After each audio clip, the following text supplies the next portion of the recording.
Hello friends, आज के video में हम लोग जीनस पावर का इन डेप्थ एनालिसिस करेंगे। समझेंगे कि आज के टाइम पे जीनस पावर में कैसा अपॉर्चुनिटी है और यहाँ पे क्या करना बेहतर रहेगा। उसके लिए ना हमें थोड़ा बहुत इनका बिजनेस समझना पड़ेगा और इस बिजनेस में अभी ग्रोथ क्यों है वो भी समझना पड़ेगा और फ्यूचर में क्या हो सकता है वो भी समझना पड़ेगा, क्योंकि मार्केट हमेशा फ्यूचर का सोचती है दोस्त। ठीक है, तो सबसे पहले हम लोग समझते हैं कि सेक्टरों में टेलविंड्स क्या है जिसकी वजह से जीनस पावर इसी कंपनी को आज के टाइम पे फायदा हो रहा है। और हम लोग बाद में ये भी समझेंगे क्या फ्यूचर में फायदा होने वाला है या नहीं होने वाला है। तो यहाँ पे आप समझ लो तीन कैटलिस्ट है। पहला है आरडीएसएस। आरडीएसएस क्या है? आरडीएसएस एक स्कीम है सेंट्रल गवर्नमेंट के द्वारा लाया हुआ, जो कि बेसिकली एक तरीका है स्टेट ऑन डिस्कॉम्स वगैरह सब जो है, डेट इज इलेक्ट्रिसिटी बोर्ड वगैरह सब जो है, उनको लॉस से निकालने का। अगर आपको पता होगा ना, स्टेट ऑन बिजली विभाग सब जो है, आपको जहां पे बिजली बनता है, जो बिजली बेचा जाता है, वो लोग लॉस में है। और वो लोग लॉस में क्यों रहते हैं? क्योंकि कहीं कहीं बिजली का चोरी हो जाता है, कहीं कहीं बिजली लीक हो जाता है। तो उसको अच्छे से इंप्लीमेंट करने का एक तरीका है कि स्मार्ट मीटर्स लाया जाए, और सरकार उस तरफ खर्चा कर रही है। सरकार का प्लान है कि by FY 28 25 crore smart meters India में इंस्टॉल्ड हो, और उसके लिए सरकार समथिंग अराउंड 3 लाख करोड़ का कैपेक्स आपको अनाउंस की है। ठीक है, तो ये रहा आरडीएसएस कैटलिस्ट। इसी के वजह से आप देख रहे होंगे जीनस पावर जैसी कंपनी, केस्टेक जैसी कंपनी को काफी फायदा हो रहा है। उनके शेयर प्राइस में ठीक ठाक जंप आया होगा है रिसेंटली। इवन आप देखे होगे तो केस्टेक का जो है ठीक ठाक बिजनेस आपको स्मार्ट मीटरिंग से आता है। अब हम लोग दूसरा मेट्रिक देखते हैं। दूसरा है शिफ्ट टू टोटेक्स मॉडल। टोटेक्स मॉडल क्या होता है? देखिए, अचानक से अगर आपको डिस्कॉम को बोल दिया जाए कि तुम इतना स्मार्ट मीटर्स लगाओ, तो वो नहीं लगा पाएंगे। सरकार को भी बोल दिया जाए तो वो नहीं लगा पाएंगे। क्यों? क्योंकि स्मार्ट मीटर्स महंगा होता है। ये एक आपको क्या है, इलेक्ट्रॉनिक डिवाइस है। इसमें सॉफ्टवेयर है, हार्डवेयर है, इंस्टॉलेशन का खर्चा अलग, तो बहुत महंगा पड़ेगा। 25 करोड़ मीटर लगाना तो और भी महंगा है। ठीक है, तो यहां पे सरकार एक आइडिया लेके आई टोटेक्स का। टोटेक्स में क्या होता है, जैसे कोई कंपनी है, जीनस पावर जैसी कंपनी को बोल दिया जाएगा कि एक काम करो भाई, तुम ना इस जगह पे इतना मीटर लगा दो। तो क्या होगा, यहाँ पे ये लोग डिजाइन करेंगे, जीनस पावर जैसी कंपनी बिल्ड करेंगे, फाइनेंस करेंगे, ऑन करेंगे, ऑपरेट करेंगे, एंड फाइनली 8-10 साल बाद ट्रांसफर करेंगे। तो यहाँ पे होगा क्या, सारा का सारा खर्चा जीनस पावर जैसी कंपनी का हुआ, लेकिन 8 से 10 साल तक इनको मंथली मिलेगा सर्विस फी, जैसे 100 रुपए के आसपास इनको मिलेगा पर मीटर। तो ये पैसा इनके लिए ठीक ठाक बन जाएगा। और 8-10 साल जो मिलेगा तो बहुत पैसा होगा। 1 मीटर का कितना मिल रहा है इनको? 1200 रुपए साल का मिल रहा है। तो वो एक अच्छा डील है जीनस पावर जैसी कंपनी के लिए। और इससे क्या होगा, ये 8 से 10 साल तक इनके लिए रिकरिंग रेवेन्यू क्रिएट कर देगा। तो आप समझ रहे हो ना क्या आपको सेक्टरल टेलीविजन है यहाँ पे। एक तो आरडीएसएस कैटलिस्ट, जिसके वजह से देश में 25 करोड़ मीटर लगना है, स्मार्ट मीटर्स लगना है बाय FY 28। एंड जो टोटेक्स मॉडल है, तो यहाँ पे क्या हुआ, सब कुछ करने के लिए दे दिया गया है इन कंपनीज को, तो यहां से भी इनको फायदा होगा। और फ्यूचर में इनके लिए रिकरिंग रेवेन्यू भी जनरेट होगा, जिससे क्या होगा, इनका आपको बिजनेस का विजिबिलिटी लॉन्ग टाइम तक हो सकता है। अब हम लोग क्या करते हैं ना, इनका बिजनेस मॉडल समझते हैं जीनस जीनस पावर का। ये क्या क्या करते हैं, तो इनका जो मेन दो बिजनेस वर्टिकल है, वो आपको मीटरिंग बिजनेस है, एंड सेकंड आपको AMISP प्लेटफॉर्म है। और जो ईसीसी डिवीजन है, ये समझ लो लेगेसी बिजनेस है इनका। यहाँ पे ये लोग क्या करते थे, इंजीनियरिंग कंस्ट्रक्शन एंड आपको कॉन्ट्रैक्ट का काम करते थे for sub station and transmission. और इसको ये धीरे धीरे काट रहे हैं और मीटरिंग और AMISP सर्विसेज में आ रहे हैं। सबसे पहले तो मीटरिंग बिजनेस क्या है, यहाँ पे ये लोग क्या कर रहे हैं कि स्मार्ट मीटर्स बनाते हैं खुद के पैसे से। ठीक है, एंड दूसरा जो है आपको AMISP सर्विसेज, यहाँ पे जो मैंने बोला डीबी फूट मॉडल। ठीक है, डीबी फूट मॉडल क्या हुआ, जैसे कि मैंने ऑलरेडी आपको बताया, डिजाइन करेंगे, बिल्ड करेंगे, ऑपरेट करेंगे, ऑन करेंगे, एंड ट्रांसपोर्ट करेंगे, एंड फाइनेंस भी करेंगे ये लोग अपने पैसे से। ठीक है, तो ये लोग मीटर बनाएंगे, मीटर को लगा देंगे, ऑपरेट करेंगे, और इनको रिकरिंग रेवेन्यू मिलता रहेगा। ये इनका दूसरा बिजनेस है, और ये आप क्लियर कट देख सकते हो यहाँ पे, ये इनका हाई ग्रोथ सेक्टर है। ठीक है, अब मीटरिंग बिजनेस में क्या था, मीटरिंग बिजनेस में आपको ऑलरेडी बता दिया, यहाँ पे ये लोग प्रोड्यूस करते हैं हार्डवेयर, स्मार्ट मीटर्स प्रोड्यूस करते हैं। अब हम इनका देखते हैं कि स्मार्ट मीटर्स वगैरह ना कहाँ कहाँ यूज होता है, डाइवर्सिफिकेशन है क्या प्रोजेक्ट में, इनका प्रोडक्ट में कि नहीं है। तो यहाँ पे देखोगे, पहले तो कंज्यूमर्स मीटर बनाते हैं, वो भी single phase and 3 phase. Even grid and industrial में इनका मीटर्स ठीक ठाक यूज होता है। जैसे आप यहाँ पे क्लियर कट देख सकते हो, डिस्ट्रीब्यूशन ट्रांसफॉर्मर्स का भी ये लोग मीटर वगैरह बनाते हैं। देन यहाँ पे देखोगे emerging tech, smart meters, gas meters वगैरह है ना, ये आपको बहुत ही इमर्जिंग है।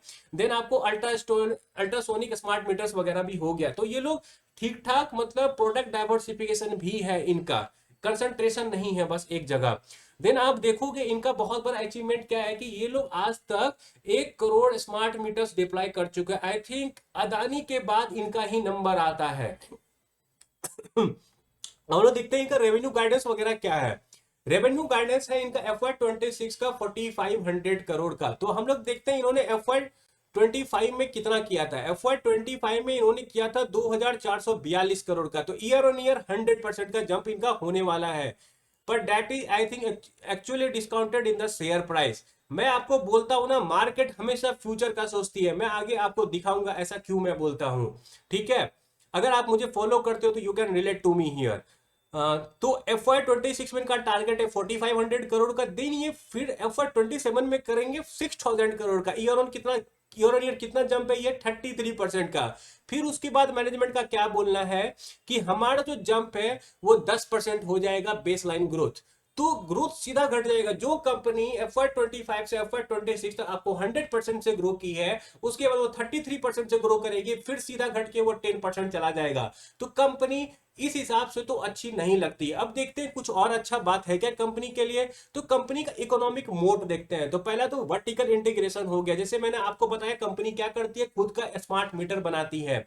तो वहां पे क्या है इनका, असेंबली लाइंस वगैरह है, पीसीबी असेंबली करते हैं, एसएमटी लाइंस वगैरह होता है। तो ये और कुछ नहीं है कि स्मार्ट मीटर्स क्या है, एक प्रिंटेड सर्किट बोर्ड होगा, उस पर डिफरेंट डिफरेंट कंपोनेंट लगाना होगा, क्योंकि है तो वो इलेक्ट्रॉनिक डिवाइस ही ना। तो ये लोग खुद का मीटर बनाते हैं, तो इनको थोड़ा मार्जिन ज्यादा बनेगा।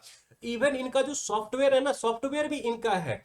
एंड थर्ड है इनका जीआईसी फाइनेंशियल प्लेटफॉर्म। देखिए जीआईसी क्या है, जीआईसी एक सिंगापुर बेस्ड फंड हाउस है। यहाँ पे क्या है ना कि आपको मैंने क्या था, टोटेक्स मॉडल, डीबी फूड मॉडल। तो इसमें क्या है, इनको फाइनेंस भी खुद का करना पड़ेगा, ठीक है।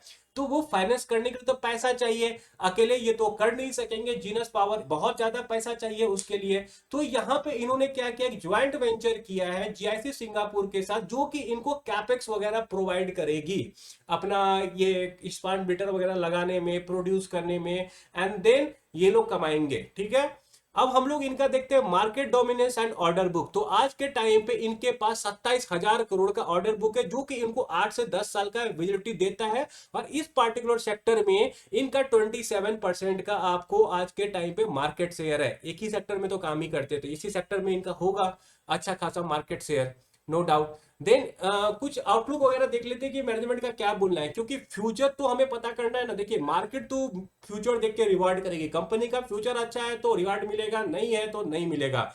एंड डिपेंड करता है करंट वैल्यूएशन कैसा है। यहाँ पे मान लीजिए दो कंपनी है, कंपनी एक कंपनी भी, दोनों का फ्यूचर अगर अच्छा है तो चांसेस उसमें जल्दी रिवार्ड का बनता है जिसका वैल्यूएशन आज के टाइम पे सस्ता है कंपेयर टू जिसका महंगा है।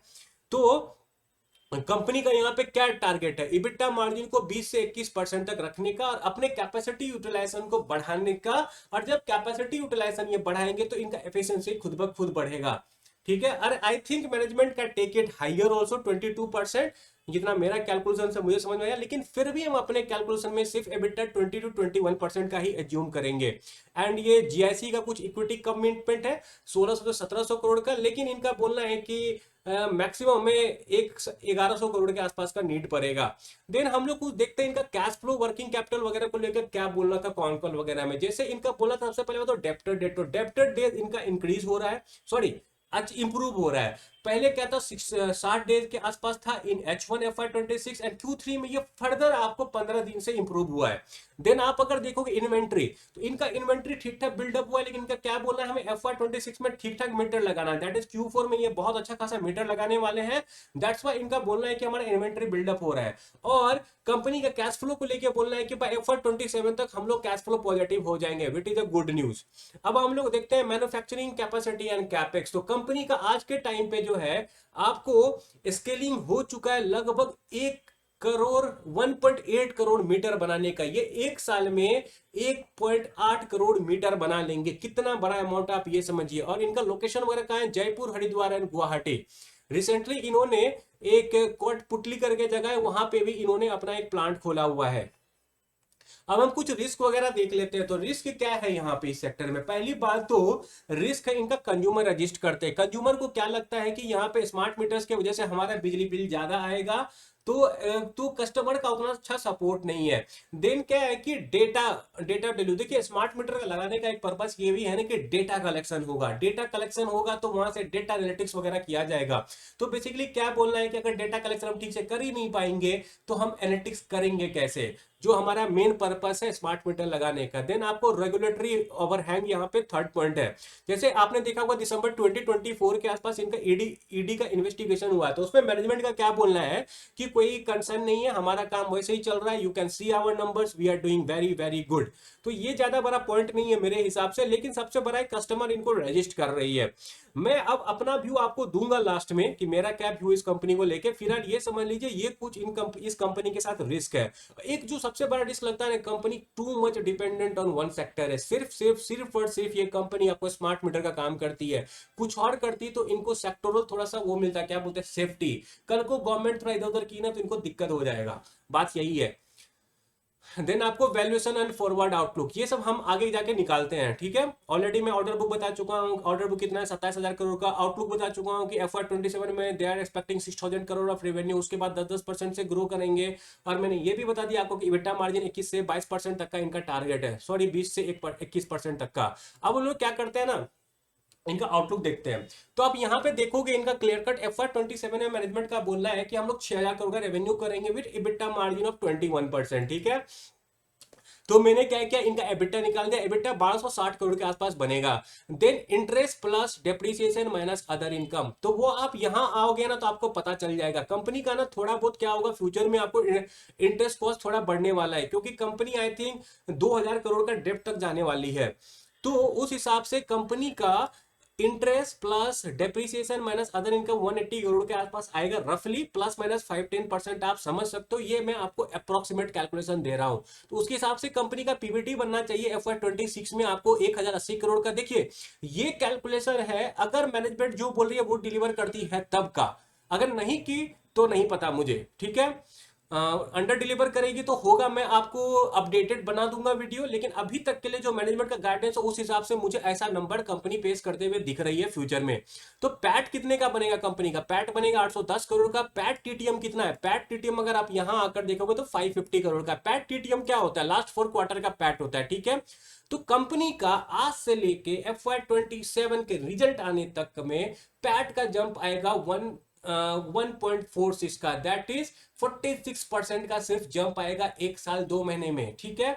सीएजीआर कितना बनता है? 37% का, तो सीएजीआर तो अच्छा है। यहाँ पे पेग रेशियो 0.39 का अच्छा है। फॉरवर्ड पी 9.92 का, ये भी सस्ता है। लेकिन अब देखते हैं FY28 का कैलकुलेशन। FY28 में क्या गाइडेंस है मैनेजमेंट का? 10% से बढ़ेंगे हम, हमारा रिकरिंग रेवेन्यू बढ़ेगा और 10% से हमारा आपको रेवेन्यू बढ़ेगा। तो उस हिसाब से अगर आप देखो तो कंपनी का पैट जंप आएगा 1.63 का, सीएजीआर बनेगा 25%, क्योंकि 1.63 दैट इज 63% कंपनी का पैट जंप होगा अगले 2 साल 2 महीने में। तो उस हिसाब से कंपनी का सीएजीआर बनता है 25% का एंड आपको पेग रेशियो बनता है 0.58 का। सिमिलरली आप FY29 के हिसाब से कैलकुलेट करोगे तो वो सीएजीआर फर्दर रिड्यूस हो जाता है 21% का एंड पेग रेशियो बनता है 0.69 का।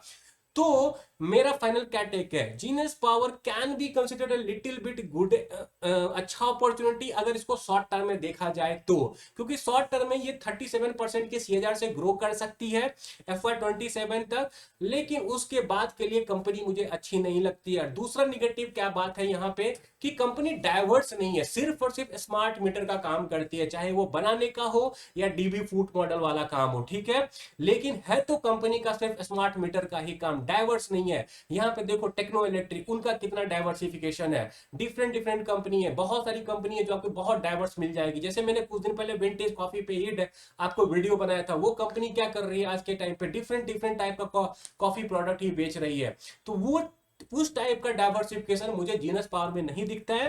एंड देन सेकंड क्या चीज है, जैसे आपको विंटेज कॉफी का ही देख लो तो वो 70% से ग्रो करेंगे और ये कंपनी 37% से ग्रो करेगी, वो भी सिर्फ 1 साल। तो मैं वो कंपनी को क्यों ना लूं जो कि 70% से ग्रो करेगी 2 साल, ठीक है। आप मेरा लॉजिक समझो यहाँ पे, ठीक है।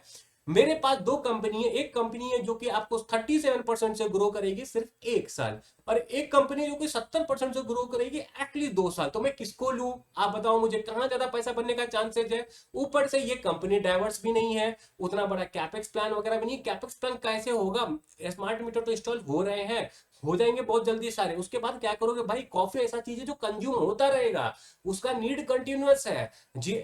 स्मार्ट मीटर ऐसा चीज है कि उसका नीड आपको हमेशा नहीं पड़ेगा, एक बार लग जाएगा तो सिर्फ मेंटेनेंस चार्ज उतना नहीं होता है मेरे भाई, ठीक है। तो मैं फाइनली कंक्लूड कर देता हूं, जीनस पावर आप अगर यहाँ पे देखो तो सस्ती लगेगी आपको, लेकिन क्या जीनस पावर बहुत अच्छी अपॉर्चुनिटीज है, मेरे हिसाब से नहीं है। मैं आपको एक और बात यहाँ पे बता देता हूँ, थोड़ा चार्ट दिखा देता हूँ।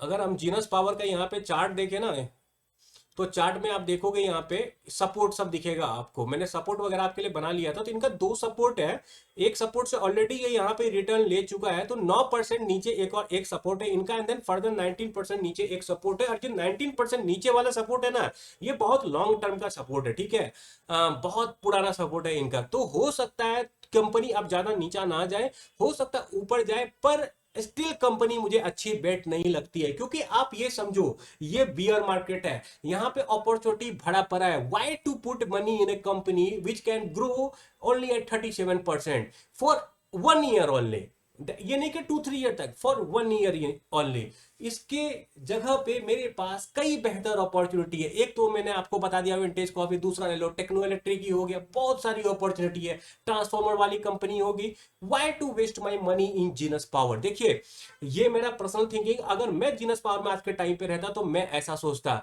मुझे ये कंपनी अच्छी नहीं लगती है। आप अपने रिस्क के हिसाब से अपना डिसीजन लीजिएगा, मेरे हिसाब से आपको नहीं चलना है। मैं अगर यहां पे रहता तो मुझे ये अपॉर्चुनिटी अच्छी नहीं लगती, परहैप्स मैं दूसरी अपॉर्चुनिटी को देखता। आप अपने हिसाब से अपना डिसीजन लीजिएगा। आई होप कि आपको मेरा वीडियो अच्छा लगा हो, और हाँ अगर मेरा वीडियो आपको अच्छा लगा तो प्लीज लाइक शेयर सब्सक्राइब कर दीजिए, एंड थैंक यू, बाय।